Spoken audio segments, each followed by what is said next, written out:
I want you to imagine for a second that you're stepping onto a massive state-of-the-art ship. Oh, I like this. A ship. Yeah, a ship. You're standing there looking at the sleek decks, the high-tech navigation systems, the highly polished exterior. Right. In the world of public health, that sleek exterior is the finalized policy brief. It's the definitive clinical guidelines sitting on your desk, or the sweeping government health intervention, or even, the headline-grabbing epidemiological study on the evening news. Yeah. It looks flawless. Completely airtight. Exactly. Yeah. But today, you and I are not staying on the deck. We are opening a heavy metal door, climbing down this narrow industrial staircase, and we are stepping directly into the engine room. And it gets noisy down there. It gets incredibly noisy. Because in the engine room of epidemiology, the machinery isn't made of steel and pistons and oil. It's made of probability, estimation, and uncertainty. That is the perfect way to put it. So today, we are adopting the persona of Medlock Holmes. We are becoming detectives of data, investigating the mathematical frameworks that translate raw, chaotic information into defensible clinical action. Welcome to the deep dive. Thank you. And it is a loud, complex, and absolutely vital engine room we're walking into today. If we think about public health evidence as a language, then statistics provide the actual grammar of that language. Without this statistical grammar, we don't have evidence. We just have a massive, incoherent pile of numbers. Just noise. Exactly. Raw observations that signify nothing. But with a disciplined statistical framework, we can translate those chaotic numbers into actionable insights. Insights that dictate how we treat patients, how we allocate funding, and how we engineer upstream prevention. Which is really what this specific investigation is all about.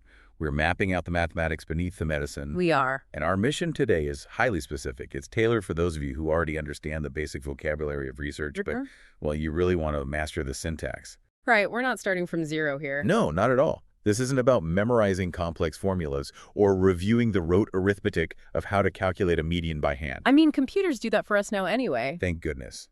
This is about building a robust conceptual framework. We are moving systematically from risk to exposure to outcome, and we are investigating exactly how we prove the links between them. Which is a heavy lift. It is. So, as a reminder, this deep dive is a direct companion to Chapter 5.16 of the Oxford textbook of Global Public Health.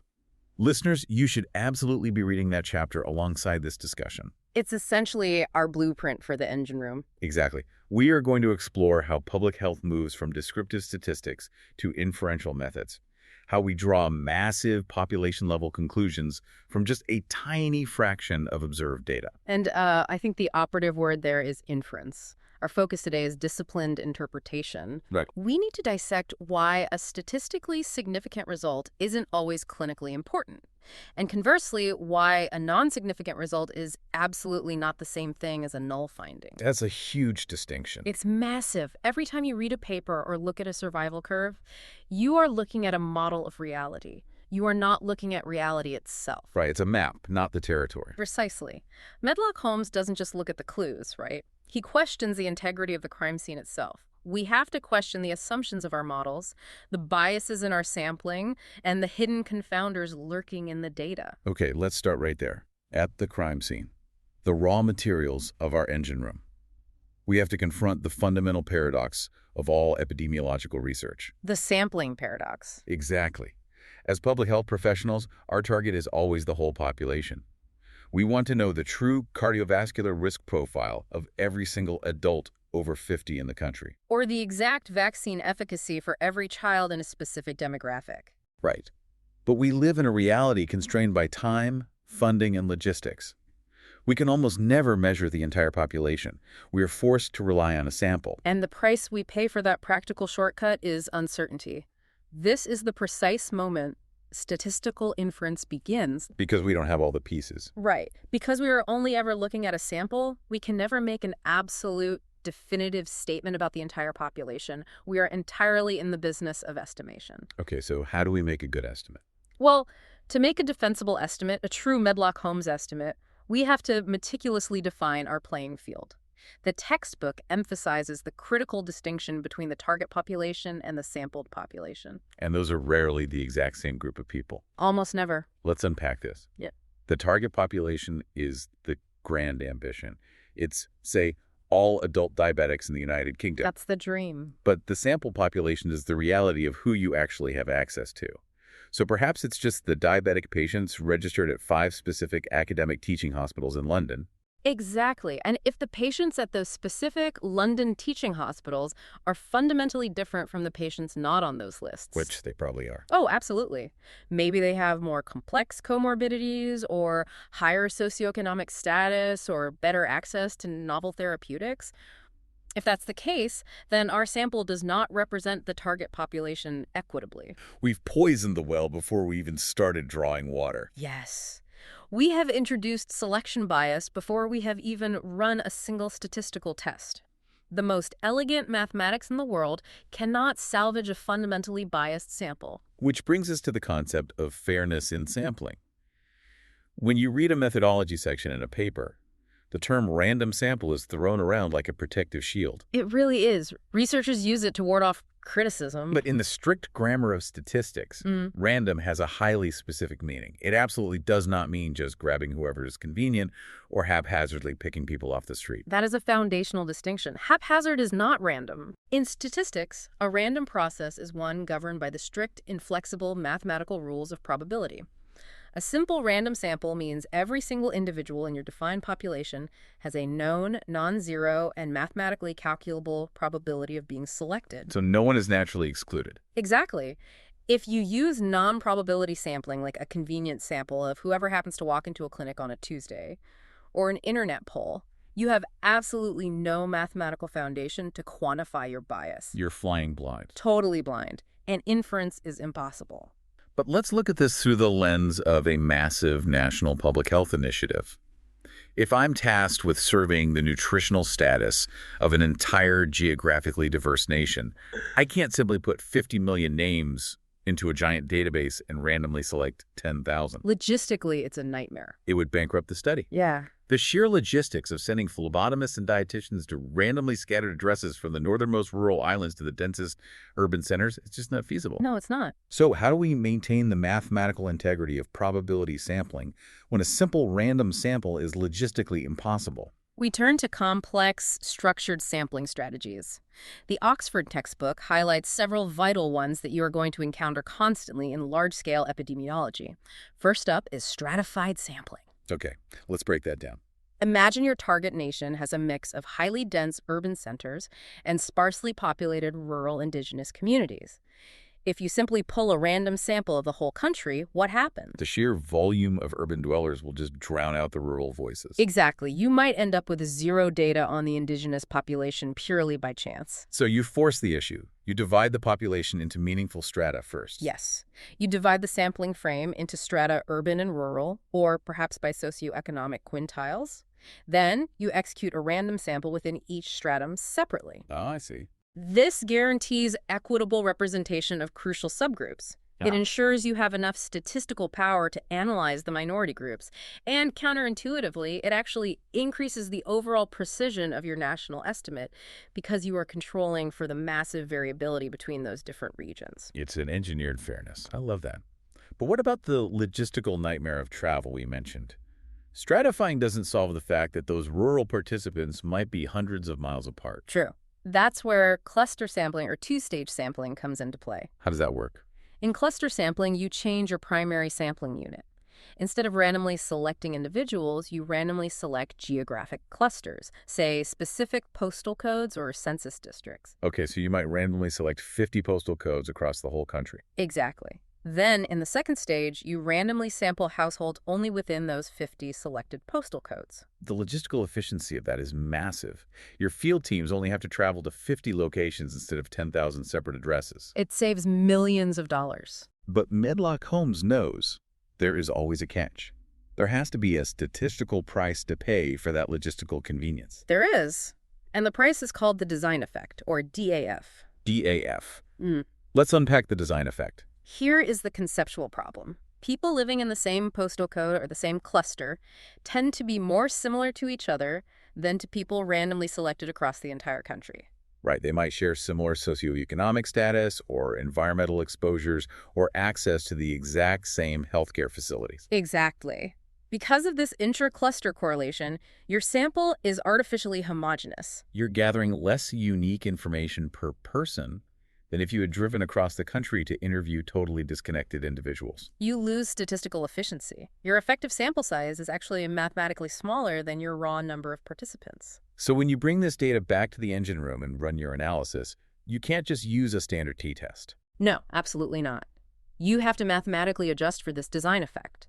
You have to explicitly tell your statistical software, hey, these specific data points are clustered, they are not perfectly independent. What happens if you forget to tell the software? If you fail to account for the complex survey design, your standard errors will be artificially tiny. Your confidence intervals will be falsely narrow, and you will cry wolf with false positive p-values all over the place. I think that's a brilliant example of how methodology and mathematics are completely inseparable. You have to choose your statistical tools based on the physical reality of how the data was actually collected in the field. Always. Context is everything. Okay, so let's assume we have our carefully designed probability-based sample. We've done our cluster sampling properly. We start collecting data. We are gathering variables. And the textbook really emphasizes the taxonomy of these variables because, as you just alluded to, the shape of the data dictates the tools we are allowed to use. The taxonomy is paramount. It dictates the entire workflow. Let's categorize them. We generally divide the world into categorical variables and quantitative variables. Categorical variables place individuals into distinct groups. Like buckets. Right, buckets. These can be nominal, like blood type or marital status, where there is no inherent mathematical order, or they can be ordinal, like a pain scale from 1 to 10, or cancer staging from stage 1 to stage 4. Where there is a clear rank, but the distance between the ranks isn't necessarily mathematically uniform. Precisely. The biological difference between stage I and stage 2 cancer is not mathematically identical to the difference between stage 3 and stage 4, even though the numbers 1, 2, 3, 4 suggest a smooth linear progression. That makes perfect sense. And we have the quantitative side. Yes. Quantitative variables represent true magnitudes. These can be discrete, meaning they are rigid counts, like the number of asthma exacerbations a patient had this year or the number of children in a household. You can't have 2.4 exacerbations. No. Finally, we have continuous quantitative variables. Blood pressure, serum cholesterol, birth weight. These can take on any conceivable value within a range, limited only by the precision of your measuring instrument. Now, here is a methodological trap that I see clinicians and public health researchers fall into constantly. And honestly, it drives statisticians absolutely mad. Oh, I know exactly what you're going to say. Dichotomization. Yes, the sin of dichotomization. We take a rich, beautifully continuous variable like systolic blood pressure, say, a highly precise measurement of 138 millimeters of mercury, and we just chop it in half to create a categorical variable. All the time. We say anyone over a 140 is hypertensive, anyone under is normotensive. We turn a continuous reality into a rigid binary category. Why is that so bad? Because it is an absolute destruction of data. Now, I understand why clinicians do it. Clinical medicine requires binary decisions at the end of the day. Right, you either prescribe the antihypertensive medication or you don't. Exactly. You either diagnose the disease or you don't. But in the statistical engine room, categorizing a continuous variable is a massive self-inflicted wound. Why is it so damaging mathematically? Let's break down the mechanics. Because you are throwing away massive amounts of variance, and variance is the very lifeblood of statistical power. When you dichotomize at 140, you are telling your statistical model that a patient with a blood pressure of 141 is mathematically identical to a patient with a blood pressure of 190. Wow, right. They both just get a 1 in the hypertensive column. Yes. Furthermore, you are telling the model that a patient at 139 is fundamentally different from a patient at 141. Even though clinically they are virtually identical. Exactly. You introduce massive misclassification bias right around the threshold. By collapsing continuous data into categories, you drastically reduce your statistical power, meaning you need a much larger sample size to detect a true biological effect, all because you threw away the nuance of the original measurement. So the rule for the Medlock Holmes investigator is clear. Keep your variables in their continuous quantitative form for as long as possible during the analysis. You can always apply clinical cutoff later for the policy brief, but do not blind your mathematical models up front. Keep the data rich. Okay, so when we look at these rich continuous variables, we have to describe their landscape. We describe their central tendency and their spread. The textbook uses an example of 500 full-term babies born in Brisbane, Australia, looking at birth weights. Yes, and this is where we need to move beyond simply calculating averages and start thinking about the underlying biological distributions. Right. For those Brisbane babies, the mean birth weight and the median birth weight were almost perfectly identical, around 3.48 and 3.47 kilograms. When the mean and median align so closely, it tells us instantly that the data is symmetrical. It forms a classic bell shape. But human biology isn't always so perfectly symmetrical, is it?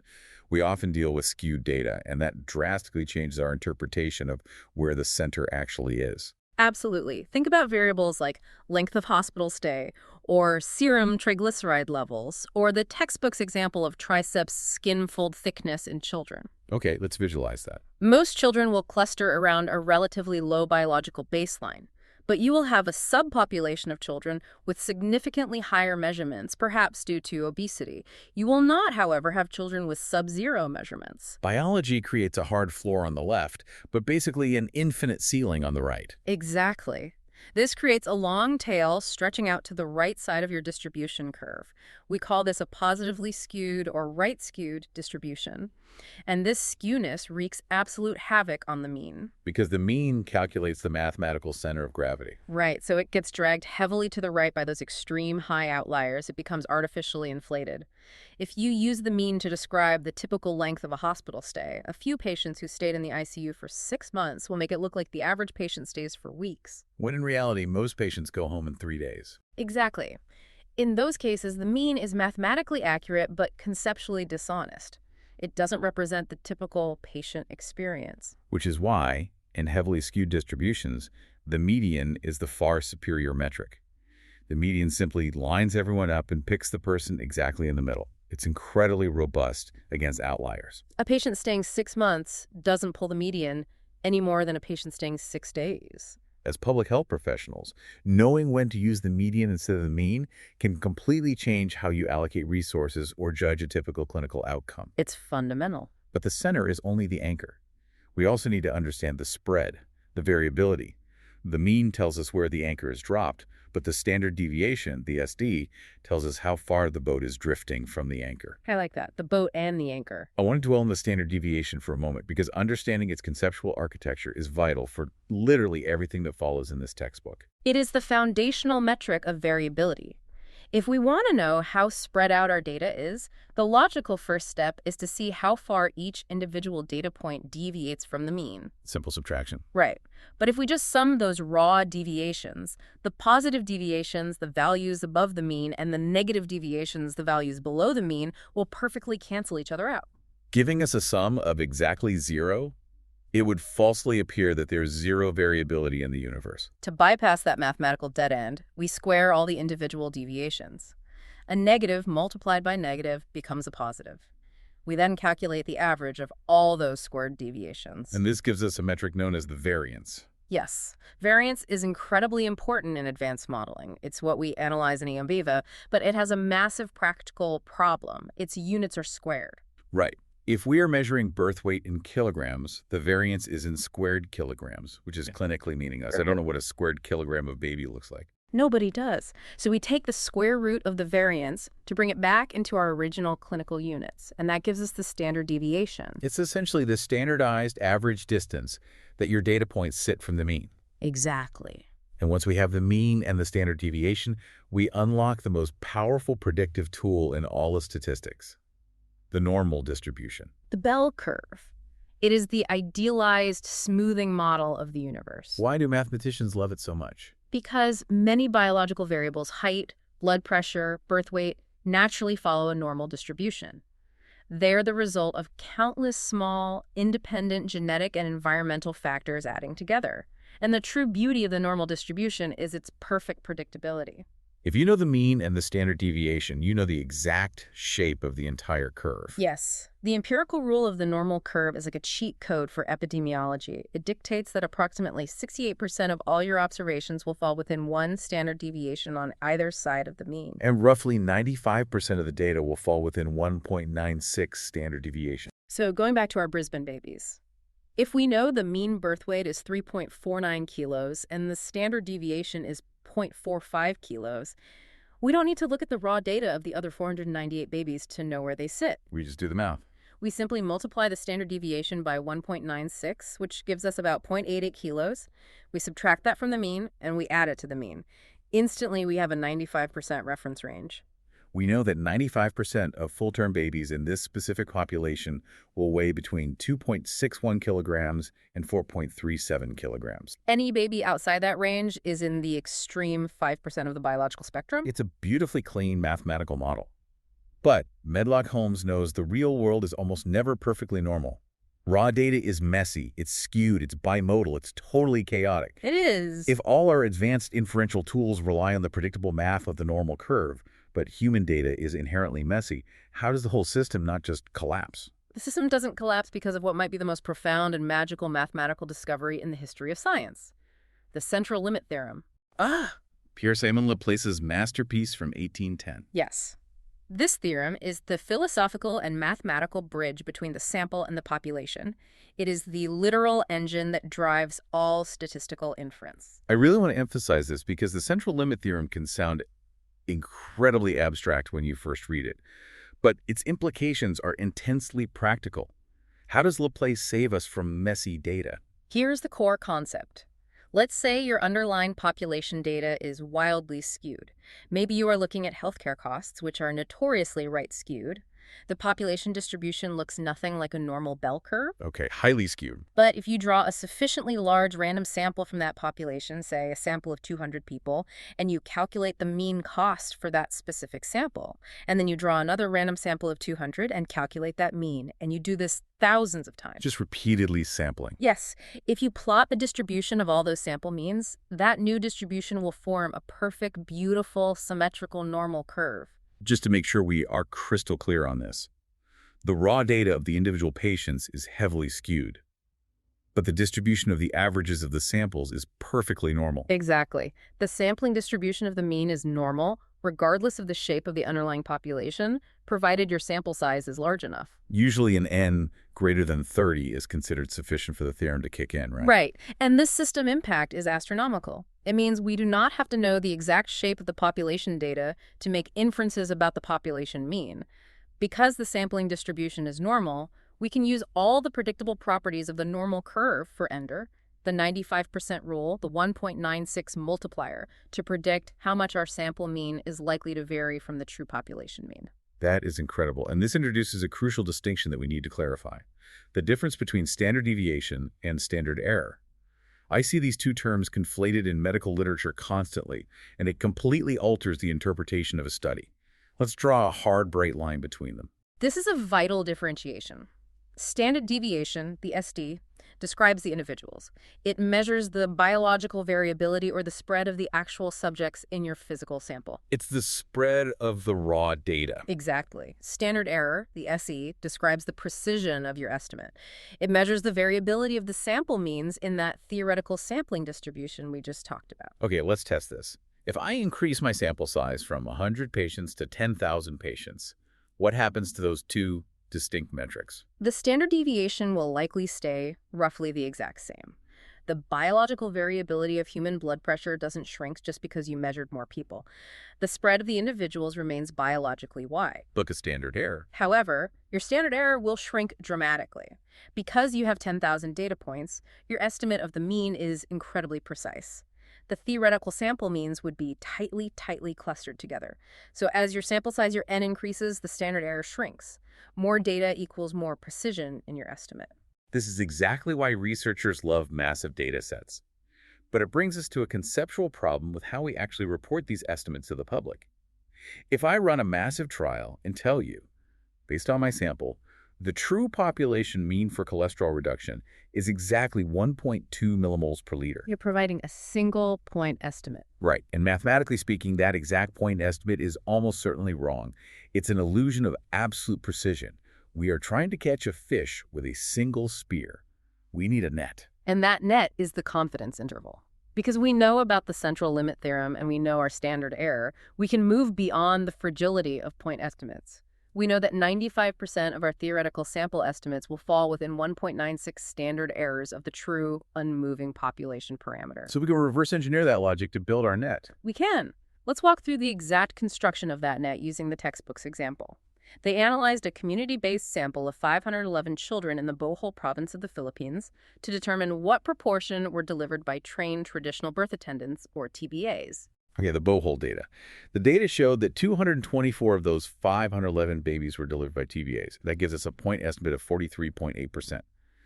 But obviously, we don't care about just those 511 babies. We want to infer the true proportion for the entire province. Right, so we calculate the standard error for that specific proportion. For a binary proportion, the math is elegant. You take the sample proportion 0.438, multiply it by 1 minus the proportion 0.562, divide that product by the sample size 511, and take the square root. So 0.438 times 0.562 divided by 511 square root. Exactly. In this case, the standard error comes out to 0.022, or 2.2%.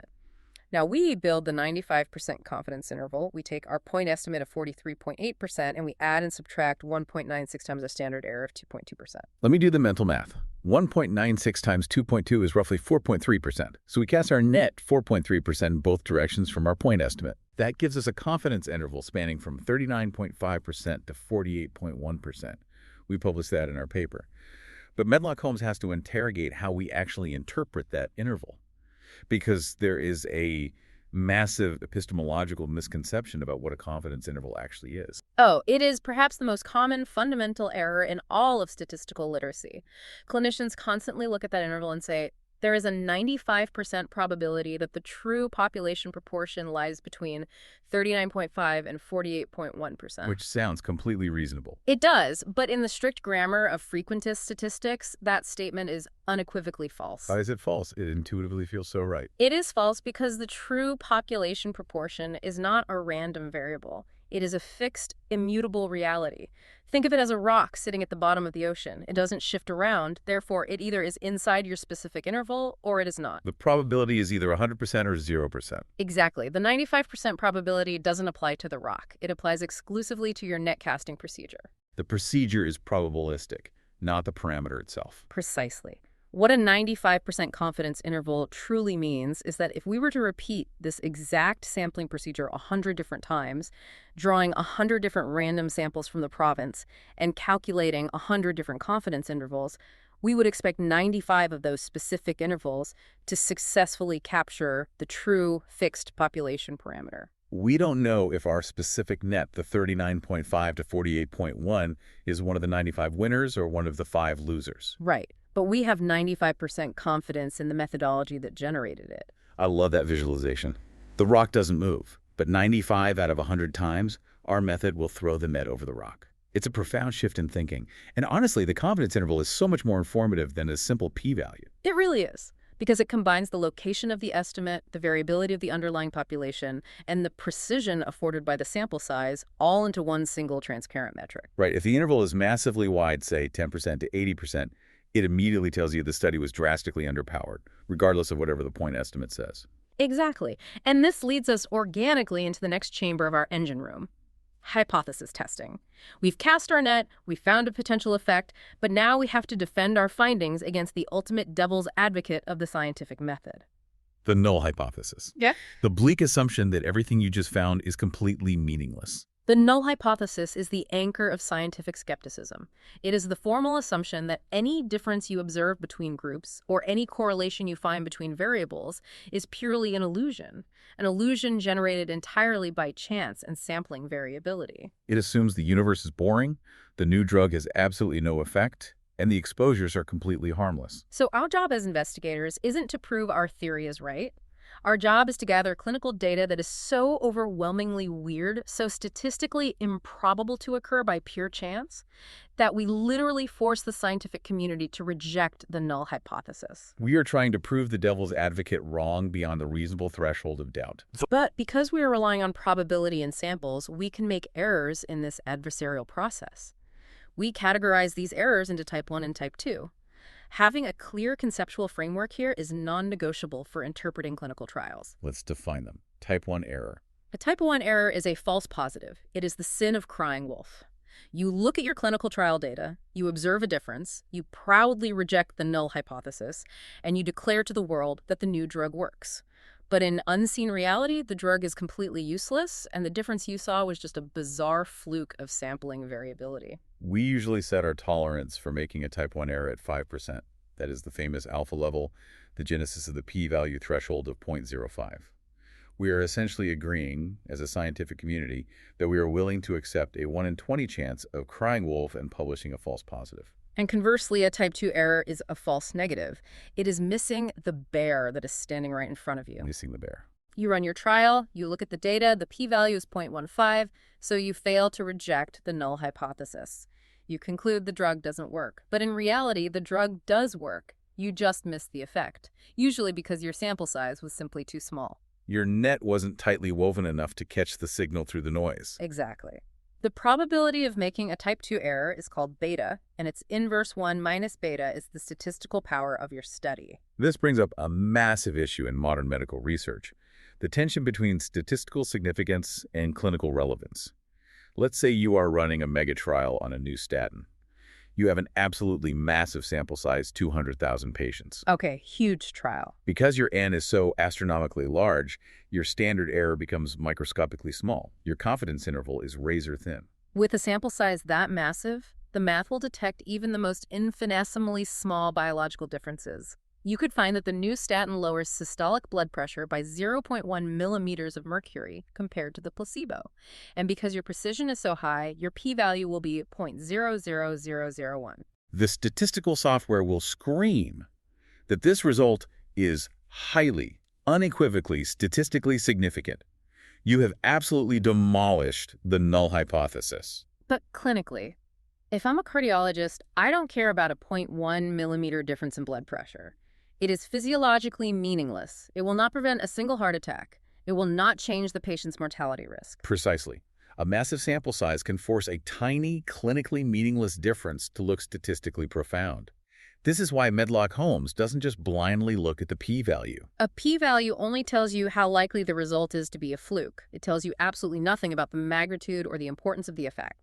That is why statistical methods are about disciplined interpretation, not mechanical computation. Yeah. You must always look at the point estimate and the confidence interval to judge the clinical magnitude. You have to ask two distinct questions. Is this difference statistically real? And if it is real, does it actually matter to human health? Beautifully said. The replication crisis in science has really highlighted the danger of worshiping the p-value. But we still need these tools to test our differences. So let's open the toolbox and examine the primary tools of comparison the textbook outlines. We have to choose our tools based on the taxonomy of our variables. Yes. Let's start with comparing categorical data. We are comparing proportions, not means. The textbook uses a classic epidemiological example, a skin cancer study from Queensland, Australia. They wanted to see if a patient's inherent skin type predicted the development of non-melanoma skin cancer lesions over time. They categorized skin types into distinct groups like always burn, never tan, burn then tan, and tan only. In this scenario, both our exposure skin type and our outcome presence or absence of cancer lesions are categorical variables. We are sorting patients into cross-tabulated buckets. When dealing with categorical frequencies, our primary mathematical tool is the Pearson chi-squared test. Let's look at the conceptual architecture of the chi-squared test. It's actually brilliant in its simplicity. It is. It operates by generating a parallel hypothetical universe. First, it calculates the expected frequencies. It asks, what would the numbers in these buckets look like if the null hypothesis were perfectly true? What if skin type had absolutely zero biological effect on cancer risk? If the null hypothesis were true, the overall cancer rate in the entire cohort would be distributed perfectly evenly across all the skin type groups, strictly proportional to their size. Exactly. So the math calculates those expected baseline numbers. Then you look at your actual observed frequencies, the real data from the Queensland patients.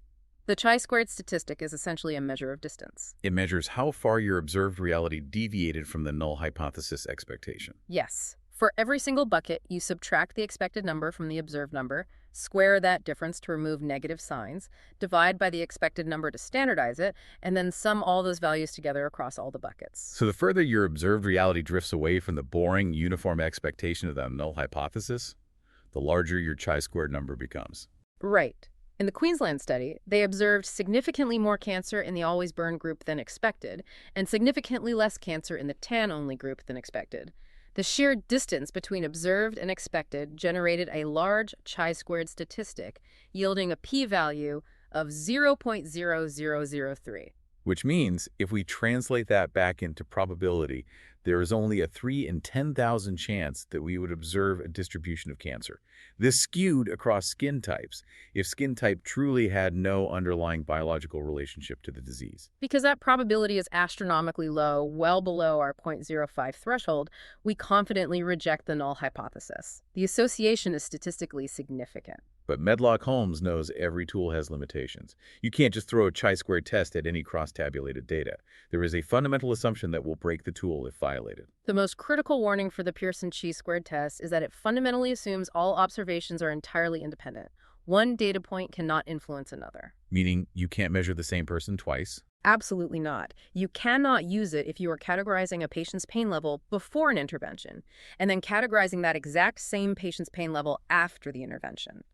If the data points are linked or paired, the assumption of independence fails, the mathematical foundation crumbles, and the resulting p-value is invalid.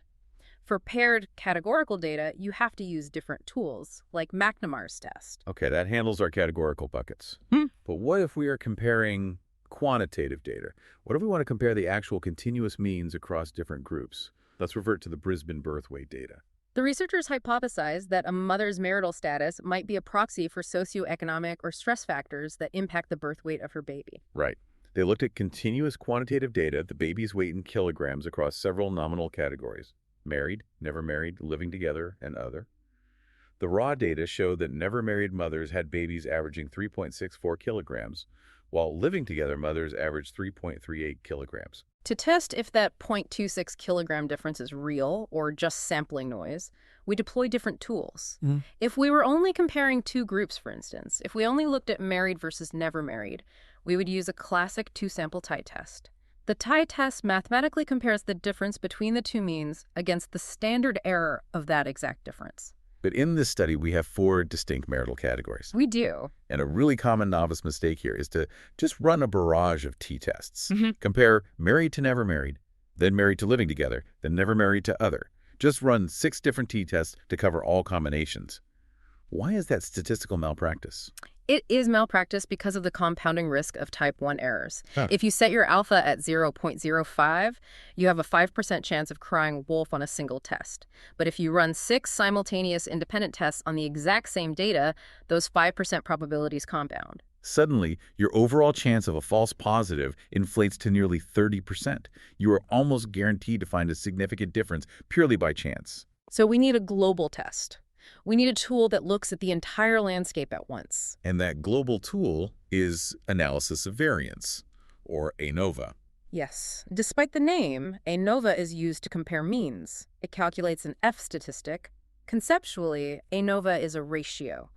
It compares the variability between the different marital groups to the background variability within those groups. So if the variation between the groups is massive, but the babies within each group are tightly clustered, the F statistic grows very large, and the p-value shrinks.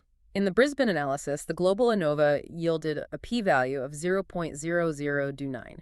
We can safely reject the global null hypothesis and conclude that birth weight does significantly vary across marital status categories. But just like the chi-squared test, both the t-test and ANOVA come with strict rules of engagement. They belong to a family called parametric tests, and they rely heavily on the normal curve. Exactly. Parametric tests assume that the underlying data in each group is normally distributed, or at least that your sample sizes are large enough for the central limit theorem to mask any underlying skewness. They also assume homogeneity of variance, right? Yes, meaning the spread of the data within the married group is roughly equal to the spread within the never married group. And, crucially, they assume absolute independence of observations. You cannot have the same mother contributing babies to 2 different groups. But let's be real clinicians for a second. What if our data is an absolute mess? What if we are measuring a highly skewed continuous variable with a tiny sample size of 15 patients and the variances are completely unequal? we can't use a t-test, we can't use ANOVA, the assumptions have failed. Do we just abandon the analysis? We never abandon the investigation. First, a statistician might try to mathematically transform the data, perhaps by taking the natural logarithm of all the numbers. Sometimes logging skewed data mathematically squashes the outliers and forces the distribution into a normal bell shape, allowing you to use parametric tests on the logged data. But if transformation fails or makes clinical interpretation impossible, we drop down to our robust backup systems, non-parametric tests. I have always conceptualized non-parametric tests, like off-road vehicles. A t-test is a Ferrari. It is incredibly fast and powerful, but it requires a perfectly smooth, normally distributed mathematical highway. A non-parametric test is a Land Rover. It is rugged. It doesn't care if the road isn't perfectly paved, it doesn't care if the data is heavily skewed, and it doesn't assume a normal distribution. But there is a trade-off for that ruggedness. That is the perfect analogy. The trade-off is statistical power. Non-parametric tests generally work by discarding the specific magnitudes of the data and replacing them with simple ranks. How does that look in practice? If the birth weights are 2.1, 3.4, and 4.8 kilos, the test simply recodes them as the first, second, and third heaviest. It throws away the nuanced biological distances between the values. By discarding that variance, non-parametric tests trade statistical power for safety. They are less likely to detect a subtle but true biological difference. Exactly. They increase your risk of a type 2 error missing the bear. So if your data meets parametric assumptions, you should absolutely use the t-test or ANOVA to maximize your power. You only resort to non-parametric tools like the Wilcoxon-Mann-Whitney test for 2 groups or the Kressel-Wallace test for multiple groups when the assumptions of the parametric highway completely crumble. Okay, let's pivot the investigation. So far, we have been comparing independent groups. We compare Group A to Group B. But human health is dynamic. Often, the most powerful insights come from tracking change over time within the exact same individuals. Which circles back to that strict independence rule. Let's examine a longitudinal study. The textbook details a vitamin A dietary intervention. Researchers carefully measured the baseline vitamin A serum levels of 17 specific individuals. Then, they deployed a dietary intervention. 6 months later, they measured the vitamin A levels of those exact same 17 individuals. They observed an average increase of 32.1 micrograms. Why can't we just use a standard 2-sample t-test to compare the baseline group's mean to the 6-month group's mean? Because the 2 groups are not independent. They are literally the same human beings. The baseline vitamin A level of patient number 4 is biologically and inherently linked to the 6-month vitamin A level of patient number 4. They share the same genetics, the same baseline metabolism, the same underlying environmental context. Exactly. If we treat those 2 sets of measurements as if they came from completely independent groups of strangers, we are ignoring a massive, vital web of structural information in our data. So how does the mathematical engine room handle paired data? We must use a paired t-test. How does it modify the calculation to respect that internal linkage? It modifies it elegantly. Instead of analyzing 2 separate variables, the before scores and the after scores, the statistical software physically subtracts the before score from the after score for each individual. It creates one single, brand new variable, the change score. Patient 4's individual change score. Patient 7's individual change score. Right. The analysis then completely discards the raw baseline and follow-up numbers. It simply runs a 1-sample test on those newly created change scores, testing whether the mean of those changes is significantly different from 0. And the power of that is phenomenal. By matching the data within the individual, we completely neutralize all the background biological variability between the different people. It doesn't matter if patient 4 naturally runs high and patient 7 naturally runs low. We are only analyzing their internal personal delta. We isolate the pure effect of the intervention. It is a vastly more powerful test than comparing independent groups. Now, let's tackle a completely different, much more complex kind of longitudinal tracking. Survival data. Time to event analysis. This isn't just measuring a number before and after. This is measuring exactly how long it takes for an event to occur. The textbook references the Worcester Heart Attack Study, or WHATCHAS. They were tracking cohorts of patients who survived an initial acute myocardial infarction to see how long they lived afterward. And this introduces a massive, real-world logistical nightmare that standard regression models cannot handle. In a perfect, morbid world, you would start a study, track everyone until the day they die, and calculate the mean survival time. But in reality, clinical trials have strict funding windows. The study has to end. Or patients get a new job and move out of the state, disappearing from your radar. Yeah. What do you do if your outcome variable is time to death, but the study officially ends after 5 years and a large portion of your cohort is still happily alive? It's a huge problem. You can't mathematically code their survival time as infinity because they aren't immortal, but you also cannot code them as dead because they aren't. Standard math just breaks down. This specific dilemma birthed one of the most sophisticated areas of modern epidemiology, survival analysis. And it relies entirely on a concept called censoring. If a patient drops out of the study and is lost to follow-up, or if they die in an unrelated car accident instead of from a heart attack, or if the study simply reaches its pre-planned termination date and the patient is still alive, their specific data point is marked as censored.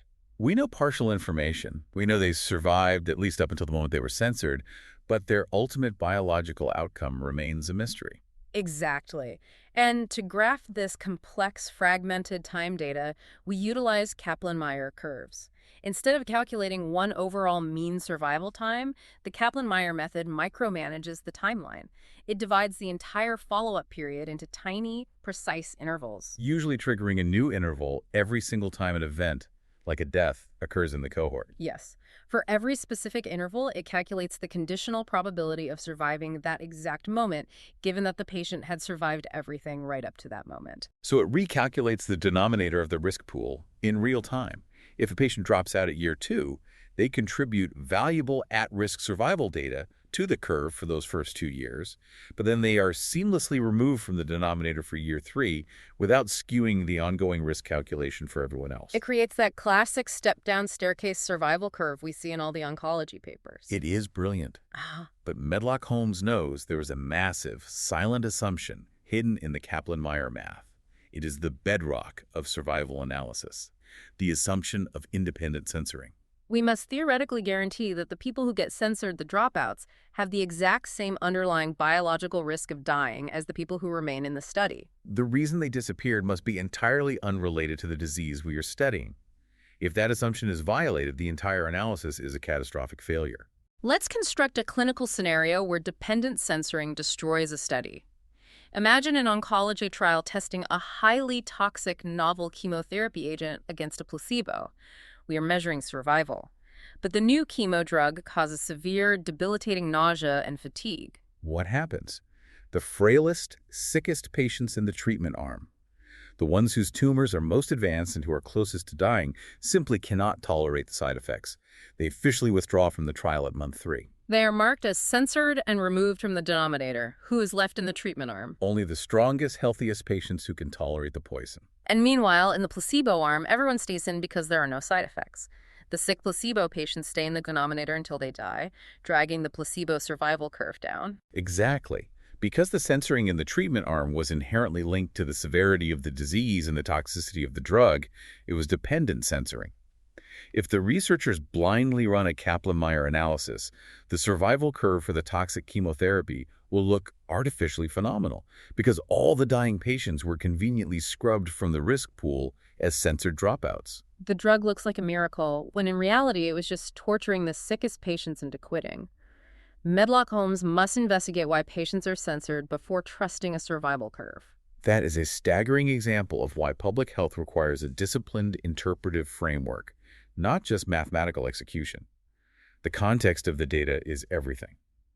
Let's move deeper into the engine room. We were entering the domain of multivariable analysis, the web of variables. This is where it gets really interesting. Up until now, we've looked at one variable against another. But human disease is a complex web. We need to know how multiple continuous variables interact simultaneously.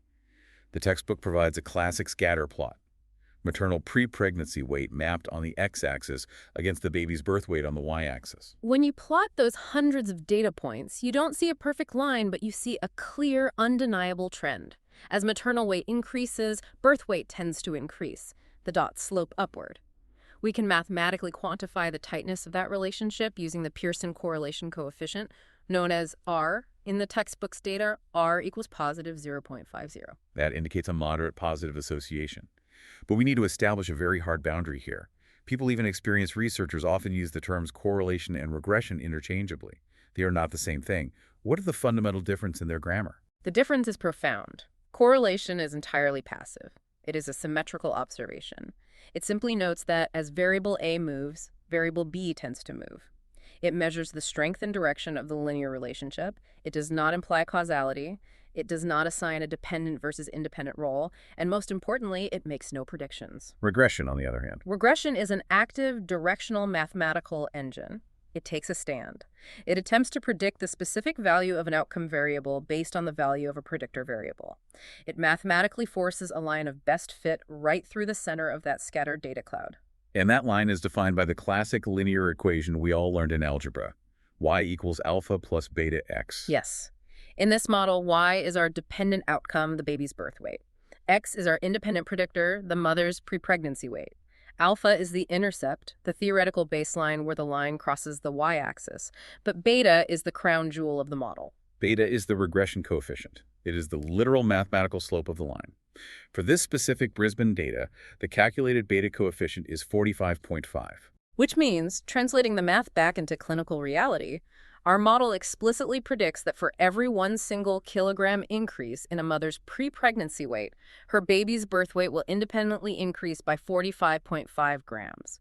Regression gives us a predictive slope. But, and this is a massive trap, but regression still does not prove biological causality. Right. And that brings us to the absolute supervillain of all observational epidemiology.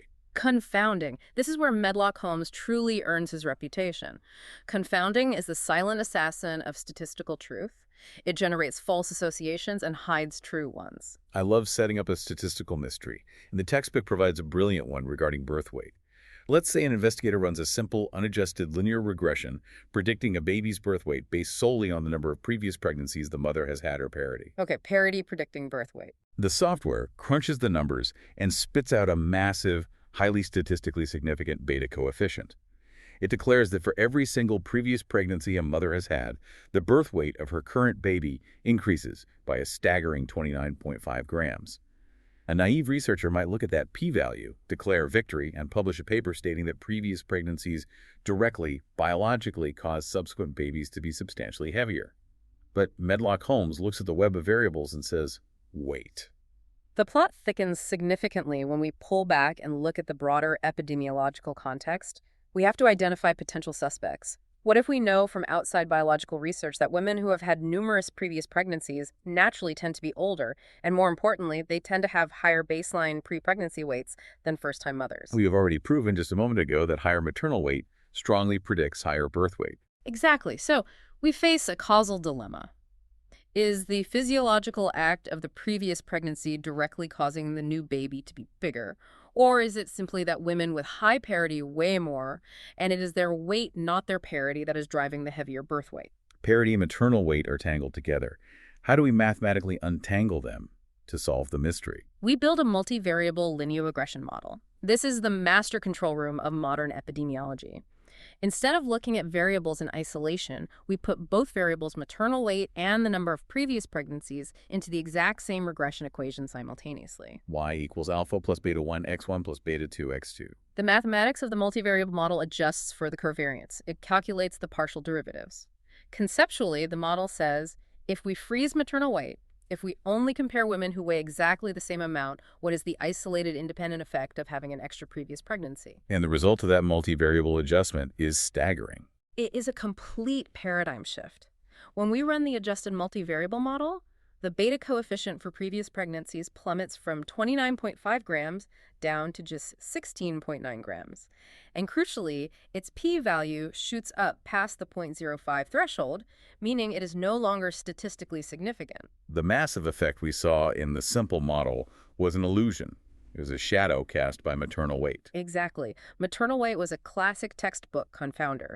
By definition, a confounding variable is a third, extraneous variable that is causally associated with the outcome, which is birth weight, and non-causally associated with the exposure of interest, which is previous pregnancies. Because it is tangled with both, it creates a false, exaggerated statistical correlation between them when analyzed in isolation.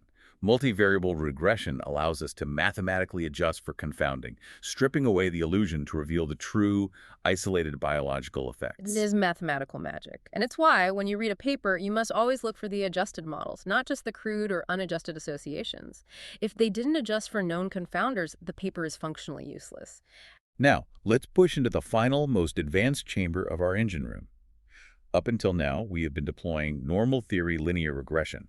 But linear regression fundamentally assumes that the dependent outcome variable, y, is a continuous number like weight in grams or blood pressure in millimeters.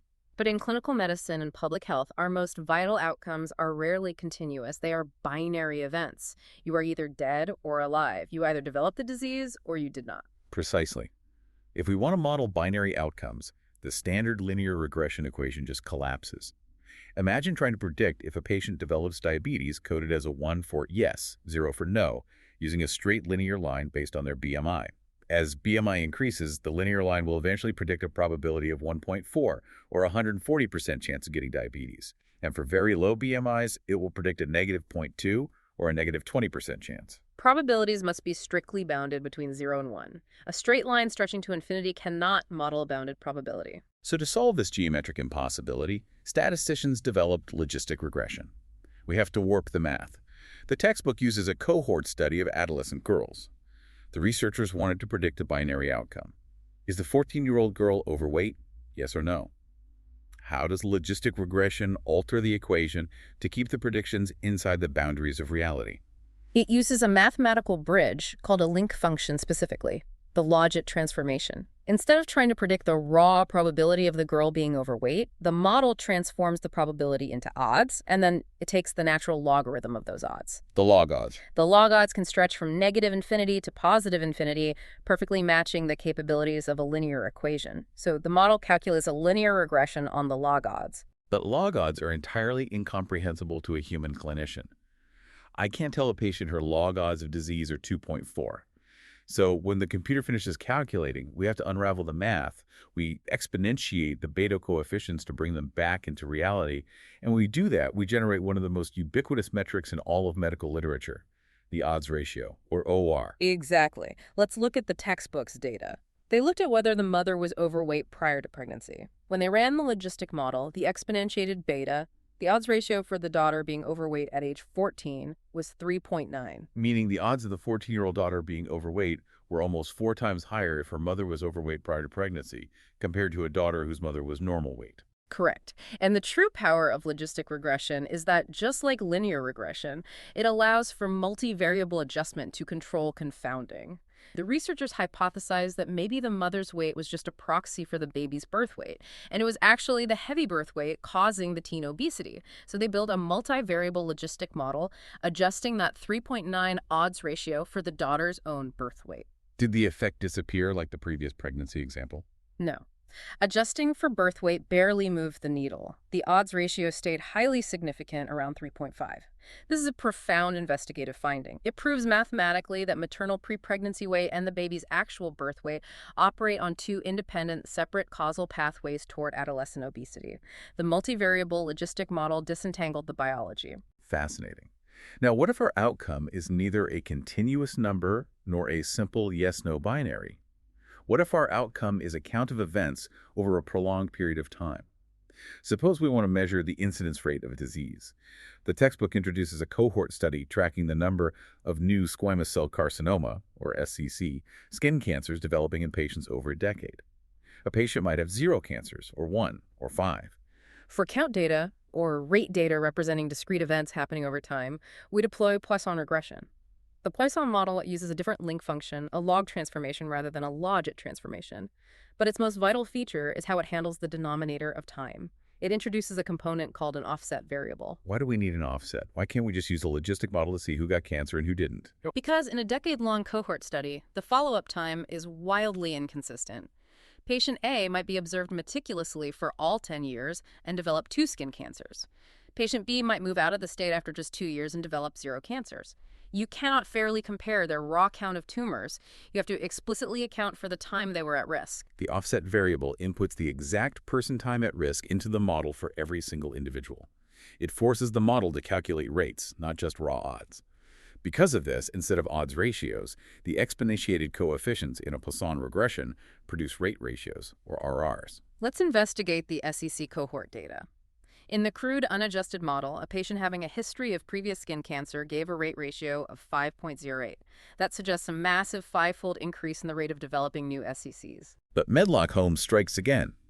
Confounding is ubiquitous in observational data. Who has a history of skin cancer? Older people and people with pale skin types that burn easily. Age and skin type are massively associated with the outcome, and they are inherently linked to the exposure. When the statisticians ran the multivariable Poisson model, adjusting simultaneously for age and the skin's response to the sun, that ratio of 5.08 collapsed down to 2.50. The risk was halved by the adjustment. It is still a highly significant 2.5-fold risk, so the medical history truly matters. But the multivariable Poisson model stripped away the confounding noise of age and sunburn susceptibility to reveal the true, isolated magnitude of the risk. Which brings us to the final major regression tool in our epidemiological engine room, Cox proportional hazards regression.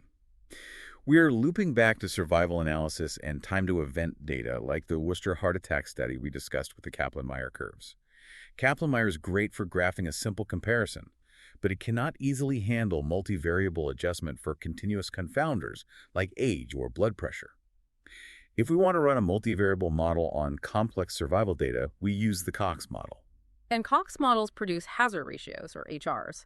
A hazard ratio is conceptually similar to a relative risk, but it represents the instantaneous risk of the event happening at any given moment in time, given survival up to that exact moment. But the Cox model, perhaps more than any other tool we've discussed, rests on one notoriously fragile foundational assumption. The clue is right in the name, the assumption of proportional hazards. What does that mean in clinical reality? It means that the relative risk between the two groups you are comparing must remain mathematically constant over the entire duration of the study timeline. The hazards must be proportional from day 1 to year 10. For example, if having diabetes makes a heart attack survivor twice as likely to die in year 1, a hazard ratio of 2.0, the model rigidly assumes that diabetes also makes them exactly twice as likely to die in year 5 and twice as likely to die in year 10. The absolute risk might drop, but the ratio between the diabetic and non-diabetic groups must remain parallel on a log scale. But biology doesn't always cooperate with rigid mathematical ratios. Let's imagine a surgical intervention versus medical management for a severe condition. Surgery carries a massive, immediate upfront mortality risk from the operation itself. For the first 30 days, the surgical group has a much higher hazard of dying than the medical group. But if they survive the perioperative window, the surgery fixes the underlying problem permanently, and by year 2, the surgical group has a vastly lower hazard of dying than the medical group, whose chronic condition continues to deteriorate. That is a classic violation of the proportional hazards assumption. The relative risk dramatically fluctuates over time. The survival curves will literally cross each other. If you blindly feed that data into a standard Cox regression, the software will forcefully average out that fluctuating risk. It might output a hazard ratio of 1.0, suggesting the surgery has no effect whatsoever, completely masking the complex reality of short-term harm and long-term benefit. If the proportional hazards assumption is violated, the standard Cox model is invalid, and you must escalate to more complex models that incorporate time-varying covariates. It all continually routes back to the central theme. Medlock Holmes must check the assumptions. You have to interrogate the crime scene before you trust the verdict. Before we emerge from the engine room, let's briefly touch on a couple of advanced edge cases the textbook mentions. We have random effect models, which are crucial for hierarchical or nested data. Yes. Imagine you are testing an educational or health intervention on children, but those children are nested within classrooms, and those classrooms are nested within specific schools. Children in the same school share the same air quality, the same socioeconomic catchment area, the same broad environmental exposures. They're not perfectly independent data points. A standard regression would fail here. A random effects model mathematically accounts for that shared cluster environment, partitioning the variance at the student level and the school level. And finally, negative binomial regression. This is a modification for when Poisson regression fails. Poisson assumes that the variance of your count data equals the mean. But what if you were measuring infectious disease episodes like repeated malaria infections in a single individual? Having one episode of malaria might alter your immune system or indicate an environment that makes you vastly more susceptible to a second and third episode. The events are clustered and non-independent, leading to overdispersion, where the variance is massively larger than the mean. Negative binomial regression introduces an extra parameter to handle that complex, clustered count data without inflating your type 1 error rate. We have covered an immense amount of ground today, from the epistemological definitions of target populations and random sampling, through the central limit theorem, and all the way up to the mathematical geometry of multivariable Cox proportional hazard models. If I have to synthesize the core overarching message of this entire investigation, it is this. Statistics is absolutely not about feeding numbers into a black box software program and waiting for a magical p-value to pop out to tell you what to think. It is a highly disciplined, rigorously interpretative framework. Statistical literacy means understanding exactly which lens you are looking through at any given time, knowing the assumptions holding that lens together, and recognizing the distortions that lens might cause to clinical reality. I could not agree more, and it brings to mind the fundamental, unbreakable law of epidemiological research. The most elegant, complex, mathematically perfect, multivariable model in the world cannot salvage a fundamentally biased study design. If your sampling frame is irreparably flawed or your independent variables are poorly defined, your advanced Cox regression will just output flawlessly calculated, precisely adjusted garbage. The math cannot cure bad biology or bad methodology. Knowledge is most valuable when understood and applied with intense critical thinking. Which leaves me with a final, slightly provocative thought for you to explore on your own. We have spent this entire deep dive discussing how meticulously we must define our assumptions, checking for normality, carefully defining independent variables, testing for proportional hazards, manually forcing adjustments for known confounders. We demand total transparency from our statistical grammar. But today, the world of medicine is rapidly accelerating into an era where machine learning and deep neural networks are increasingly deployed to find patterns in massive, chaotic public health datasets. These algorithms do not use clear, linear, transparent, multivariable math. They find hidden, nonlinear correlations in the dark. They are black boxes. So, if an AI algorithm tells us a public health policy will save lives, but it fundamentally cannot show us the adjusted multivariable math, it cannot show us its engine room, should we trust it? Are we willingly sacrificing the transparent, defensible grammar of statistical evidence for the black box of predictive convenience? It is a philosophical question every modern epidemiologist must grapple with. It is the ultimate Medlock Holmes dilemma. Now, before we sign off, let's consolidate this framework. We are going to deploy the learning reinforcement phase. We will pose a rapid, single best answer style clinical scenario or methodology question. We will pause briefly so you can actively retrieve the answer, and then provide the solution along with the exact textbook section you should revisit if you need to strengthen that concept. Let's do it. Question 1. You are analyzing a highly right-skewed variable, the duration of inpatient hospitalization in days. Which measure of central tendency provides the most clinically honest representation of the typical patient experience? Take a second to think about that. The median. The mean will be artificially dragged upward by extreme outliers. You can review the section on measures of location to consolidate this. Question 2. In the grammar of frequentist statistics, what does a 95% confidence interval for a population mean truly represent? Think back to the net and the rock. It means there's a 95% probability that the interval generating procedure itself will capture the true fixed population mean. It is confidence in the methodology, the net, not a probability applied to the parameter of the rock. Review confidence intervals. Question 3. You are comparing the incidence of a specific disease between two distinct groups using a Pearson chi-squared test. What is the absolute critical assumption that must be met regarding the data points to avoid an invalid p-value? Try to recall the rule for the buckets. The observations must be strictly independent. You cannot have the same individuals appearing in both groups or measured twice. Review limitations of the Pearson chi-squared test. Question 4. An investigator finds a massive, statistically significant crude association between an exposure and a clinical outcome. However, when a specific third variable is added to a multivariable regression model, the original association completely disappears. What is this third variable called? Think about the birth weight and parity mystery. A confounding variable. It is associated with both the exposure and the outcome, creating a false correlation. Review normal theory regression and multivariable analysis. Question 5. You are designing a study where the final outcome is binary. A patient either develops clinical diabetes or they do not. Which regression model is mathematically required to handle this bounded outcome?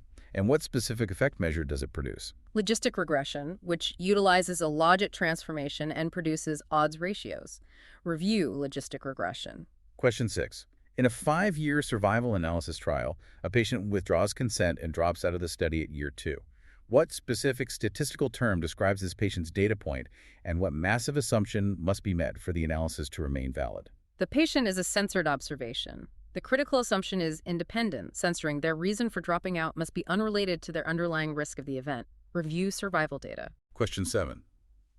A study measures a continuous biological marker before and after a novel intervention within the exact same individuals. If the differences in the data severely violate the assumption of a normal distribution, preventing the use of a paired t-test, which non-parametric tools should be deployed, recall the rugged off-road vehicles. The Wilcoxon-signed rank test. Review, repeated measurements of a quantitative variable. That concludes our investigation in the engine room. Thank you for diving deep with us. Here are the details of this episode. Statistical methods. Biling. The mathematics beneath the medicine, understanding the statistical tools that transform data into defensible public health insight. Episode description. In this episode, Medlock Holmes enters the engine room of epidemiology. Statistical reasoning. Behind every risk ratio, confidence interval, and p-value lies a framework of probability, estimation, and uncertainty. In this episode, Medlock Holmes enters the engine room of epidemiology. Holmes begins by revisiting foundational concepts, populations and samples, distributions, measures of central tendency, and variability. We explore how public health moves from descriptive statistics to inferential methods, allowing us to draw conclusions about populations from observed data. The episode then examines key analytical tools used across epidemiology. Hypothesis testing and interpretation of p-values. The episode then examines key analytical tools used across epidemiology. Confidence intervals and estimation precision. Measures of association. Risk ratios, odds ratios, rate ratios. Measures of association. Regression models, linear, logistic, and Poisson. Measures of association. Adjustment for confounding. Measures of association. Interaction and effect modification. Measures of association. Holmes emphasizes that statistics is not about mechanical computation, but disciplined interpretation. A statistically significant result is not necessarily clinically important. A non-significant result is not necessarily null. Measures of association. We also explore model assumptions, overfitting, multicollinearity, and the importance of choosing the correct analytic framework for the research question. Measures of association. Ultimately, statistical methods provide the grammar of public health evidence. Without statistical literacy, interpretation falters. With it, uncertainty becomes measurable and decisions become defensible. Measures of association.